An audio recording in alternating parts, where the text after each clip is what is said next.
মা নিয়ে কিছু হৃদয় ছুঁয়ে যাওয়া মোটিভেশনাল কথা তুলে ধরছি, যা আপনার মনকে আরও শক্তি আর ভালোবাসায় ভরে তুলবে ইনশাআল্লাহ। মায়ের ভালোবাসা হল পৃথিবীর সবচেয়ে শক্তিশালী মোটিভেশন। কারণ মা কখনো হাল ছেড়ে দেন না।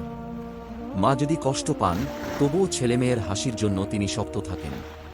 যে মা তোমাকে ছোটবেলায় ভালোবেসে বড় করেছেন, আজ সেই মায়ের মুখে হাসি ফোটানোই সবচেয়ে বড় স্বপ্ন হওয়া উচিত। মায়ের দোয়া ছাড়া জীবনের কোনো সাফল্য পূর্ণতা পায় না। যখন হতাশ লাগে, ভাবো মা কত কষ্ট করে আজকের তুমি গড়েছেন। তোমার এক বিন্দু চোখের জল দেখলে মা সারারাত ঘুমান না। আর তুমি কেন হাল ছেড়ে দেবে? মায়ের হাতের দোয়া সবচেয়ে বড় পাথে। পৃথিবীর কোনো জ্যোতিষ, কোনো লাকি চার্ম, কোনো তাবিজ মায়ের দোয়ার সমান শক্তি দিতে পারে না। মা আছে মানে আশীর্বাদ আছে। যে ঘরে মায়ের দোয়া আছে, সে ঘর অন্ধকারে থাকতে পারে না।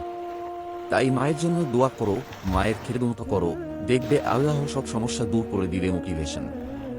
মাকে খুশি করতে যা কিছু করা সম্ভব তাই করো, কারণ এতে তোমার রিজিক, বরকত আর সাফল্য লুকিয়ে আছে। এই ভিডিওটি ভালো লাগলে একটি লাইক করে দিন।